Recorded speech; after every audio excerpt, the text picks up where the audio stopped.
الحمد لله رب العالمين والعاقبة للمتقين والصلاة والسلام على شمس الهداية واليقين وعلى آله وصحبه أجمعين أما بعد.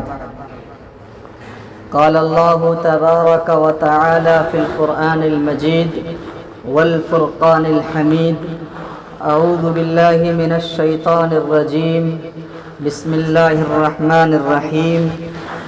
وَإِذِ ابْتَلَى إِبْرَاهِيمَ رَبُّهُ بِكَلِمَاتٍ فَأَتَمَّهُنَّ صدق اللہ العظیم.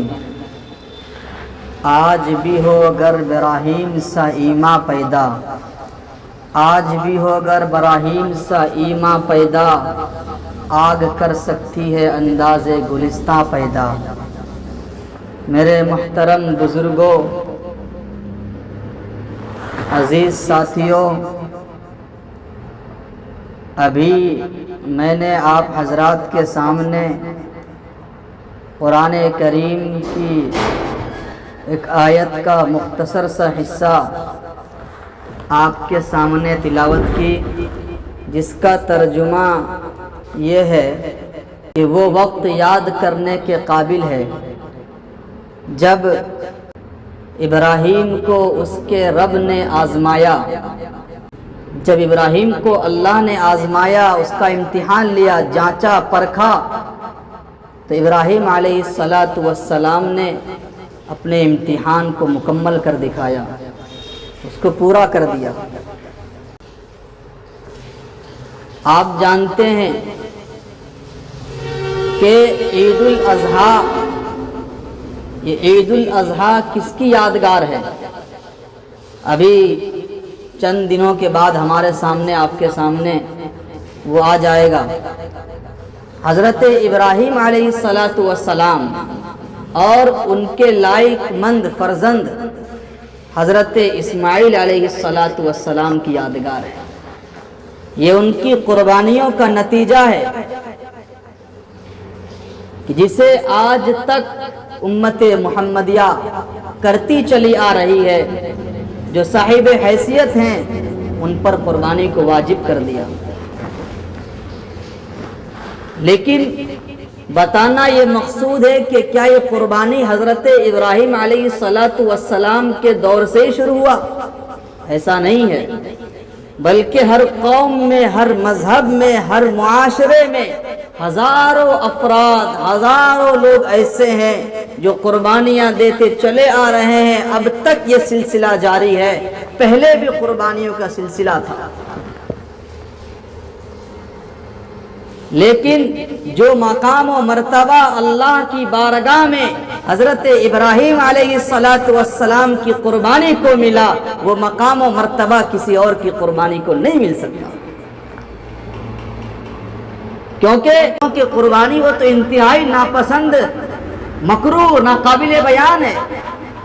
اس لیے کہ وہ لوگ خوشیاں جو مناتے تھے وہ کہیں اپنی بیٹیوں کو قربان کر کے، اپنی بیٹی کو زمین کے اندر زندہ درگور کر کے خوشی مناتے تھے، کئی معصوم بچیوں کے ساتھ عزت کی کھلواڑ کر کے خوشی مناتے تھے، دیوی دیوتاؤں پر نہ جانے کیا کیا کر کے وہ لوگ قربانی خوشی منایا کرتے تھے.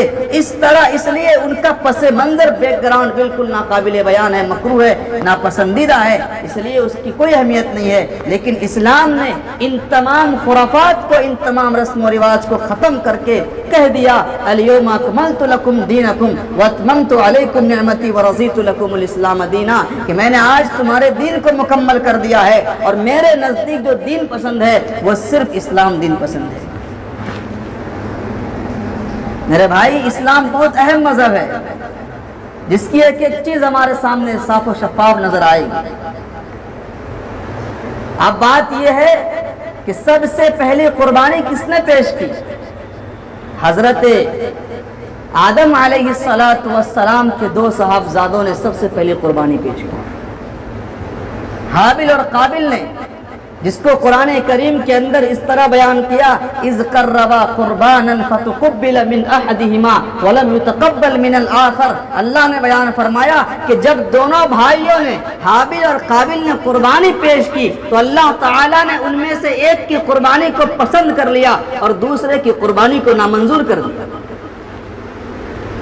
معلوم ہوا کہ سب سے پہلی قربانی دونوں بھائیوں کی ہے، آدم کے صاحبزادوں کی ہے. وہاں سے لے کر آدم علیہ السلام کی اولاد کی پہلی قربانی سے لے کر آج تک آنے والی ہر نسل، آنے والی ہر قوم قربانی کرتی ہے، اور یہ سلسلہ اب تک جاری ہے.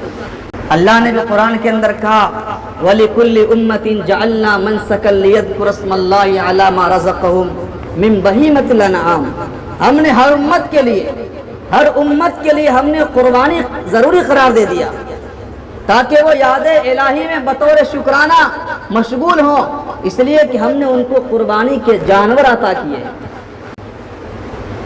چنانچہ میرے بھائی آپ کو معلوم ہوگا کہ حضرت داؤد علیہ السلام نے تاریخ کی کتابوں میں آتا ہے حضرت داؤد علیہ السلام نے 1000 بھیڑوں کو اور 22,000 بیلوں کو راہ خدا میں قربان کیا تھا. یہودیت، عیسائیت ان پر بھی قربانی کا لبادہ چڑھا ہوا ہے، حالانکہ یہ وہ مذہب ہیں جو مسخ اور منسوخ ہو چکے، ختم ہو چکے، لیکن ان کے اندر بھی قربانی کا جذبہ تھا.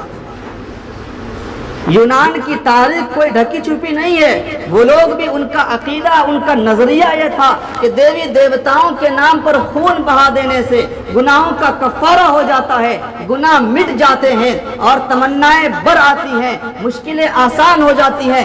اس طرح کا ان کا عقیدہ تھا. رومیوں کے افکار اور خیالات، ان کا عقیدہ، ان کا نظریہ کسی بیراہ قوموں سے الگ نہیں ہے. اہل مصر کے اندر حضرت عمر ابن الخطاب رضی اللہ تعالی عنہ نے عمر ابن العاص رضی اللہ تعالی عنہ کو گورنر بنا کر کے مصر بھیجتے ہیں. وہاں جا کر کیا دیکھتے ہیں کہ اہل مصر دریائے نیل کے خشک ہو جانے پر ایک جوان سال دوشیزہ کو دلہن بنا کر کے اس کے سامنے بھیٹ چڑھا دیا کرتے ہیں. دریائے نیل کے خشک ہونے پر اس طرح قربانی دیتے. حضرت عمر ابن الخطاب رضی اللہ تعالی عنہ کے خط کے ذریعے اللہ تعالیٰ نے یہ رسم ختم کیا وہاں سے.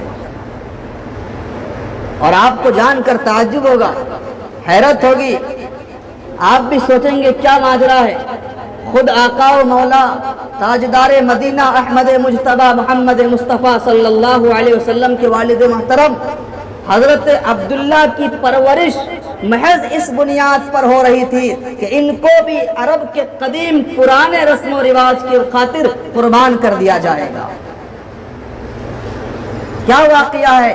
تاریخ کے اوراق پلٹنے سے واقعے کا جو پس منظر ہمارے سامنے آتا ہے وہ اس طرح آتا ہے کہ قریش بتوں کو بہت محبت کرتے تھے، بہت پوجا کرتے تھے، ان کو بہت انسیت، بہت پیار تھا بتوں سے. چنانچہ میرے بھائی کعبے کی تولید، کعبے کی ذمہ داری قریش کے سپرد تھی. چنانچہ اس وقت کعبہ جو ہے بتوں کی آماجگاہ بنا ہوا تھا جس میں تقریباً 360 بت رکھے ہوئے تھے. کسی کا نام لات تھا، کسی کا نام عزا تھا. ان بتوں میں سے ایک سب سے بڑا بت تھا حبل نام کا، حبل نامی بت تھا. وہ بت ایسا بت تھا کہ قریش اس بت سے لڑکے کی پیدا ہونے کی دعائیں مانگا کرتے تھے، لڑکے کی پیدائش کی دعائیں مانگا کرتے تھے. اور یہ دستور بن گیا تھا، یہ قانون بن گیا تھا ہر شخص کا عرب کے اندر. قریش نے میرے بھائی کہ 10واں لڑکا، 9 لڑکے کے بعد 10واں لڑکا جس کے یہاں پیدا ہوگا وہ اس حبل نامی بت کے سامنے اس کو قربان کر دے گا، اس کی بھیٹ چڑھا دے گا. یہ رسم رواج، یہ دستور بن گیا تھا عرب کا. چنانچہ عبد المطلب جو کعبے کے متولی تھے، ذمہ دار تھے، ان کے یہاں 10واں لڑکا پیدا ہوا عبداللہ. چنانچہ حضرت عبد المطلب اپنے بیٹے کے جوان ہونے کا انتظار کر رہے ہیں، بڑے ہونے کا انتظار کر رہے ہیں کہ ان کو بھی عرب کے قدیم پرانے رسم و رواج کے مطابق قربان کر دیا جائے گا اور حبل کی نظر کر دیا جائے گا. اور حضرت عبداللہ کے اخلاق و اطوار کردار ایسا تھا کہ حضرت عبداللہ نے سب لوگوں کے دل میں گھر کر لیا تھا، سبوں کو ان سے محبت ہو گئی تھی۔ اللہ تعالیٰ نے حضرت عبداللہ کو شاعری کا فن کمال کا عطا کیا تھا، ان کی مثال میں رہی۔ اللہ نے مردانگی صورت بھی حضرت عبداللہ کو اتنا بہترین دیا تھا کہ لوگ ان کی تعریف کیا کرتے تھے۔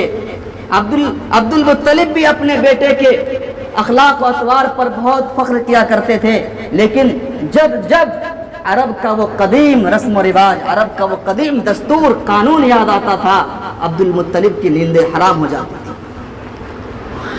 پریشان ہو جاتے تھے۔ کیا ہوگا؟ ہمیں اس بیٹے کو قربان کرنا پڑے گا، حبل کی نظر کرنا پڑے گا، اتنا ہونہار میرا بیٹا ہے، لیکن رسم و رواج کے بندھنوں میں بندھے ہوئے تھے۔ آج بھی دیکھ لیجئے، اگر کہیں رسم و رواج ہے تو ہم کس قدر اس کی پابندی کرتے ہیں، کرتے کہ نہیں کرتے ہیں؟ تو عرب کا یہ دستور بن گیا تھا، وہ رسم و رواج کے بندھنوں میں جکڑے ہوئے تھے کہ میں کیا کروں گا۔ چنانچہ میرے بھائی ایک کاہنہ عورت نے مشورہ دیا عبد المطلب کو، کیا کہا کہ عبداللہ کو کیوں تم ذبح کرو گے، عبداللہ کو قربان کیوں کرو گے؟ ایسا کر لو، عبداللہ کی جگہ اونٹ کو قربان کر دو۔ کیا کہا؟ اونٹ کو قربان کر دو۔ چنانچہ میرے بھائی اس عورت کی اس کاہنہ کا مشورہ سب کو پسند آ گیا، سب لوگوں نے کہا ٹھیک ہے اونٹ کو قربان کر دیں گے۔ چنانچہ فال کے تیر چلائے گئے، قرعہ اندازی کی گئی، پرچی ڈالی گئی، ایک طرف عبداللہ کو رکھا گیا، ایک طرف 10 اونٹ کو رکھا گیا۔ چنانچہ پرچی ڈالتے ہیں، عبداللہ کا نام پرچی کے اندر نکل آتا ہے، دوست سب لوگ پریشان ہیں، افسوس کرنے لگے۔ دوسری مرتبہ پھر اسی طرح کرتے ہیں، 10 اونٹ کو اور بڑھاتے ہیں، ادھر 20 کر دیتے ہیں، عبداللہ کو ادھر رکھتے ہیں، پھر پرچی اچھالتے ہیں، پھر عبداللہ کا نام نکل آتا ہے۔ تیسری مرتبہ دوگنی کر کے اونٹوں کو پھر نام نکالتے ہیں، پھر عبداللہ کا نام نکل آتا ہے۔ تاریخ کے اندر لکھا ہے، مورخین نے لکھا ہے میرے بھائی، یہ کئی مرتبہ یہ سلسلہ چلتا رہا، 10ویں مرتبے میں آ کر کے پرچی اونٹوں کے نام پر نکلا، سب لوگ خوش ہو گئے۔ چنانچہ عبداللہ کی جگہ اونٹوں کو قربان کر دیا گیا۔ تو بتانا یہ چاہتا ہوں، یہ قربانی کا سلسلہ یہ کوئی نئی چیز نہیں ہے، بلکہ ہر قوم ہر مذہب میں دستور چلا آ رہا ہے، چلتا آ رہا ہے۔ لیکن جو مقام و مرتبہ ابراہیم علیہ السلام کی قربانی کو ہے، وہ مقام و مرتبہ کسی اور کی قربانی کو حاصل نہیں ہو سکتا۔ باقی بات انشاءاللہ ہو گیا، آئندہ ہفتہ انشاءاللہ کی جائے گی اسی سلسلے میں۔ اللہ تعالیٰ ہم سب کو عمل کی توفیق عطا فرمائے۔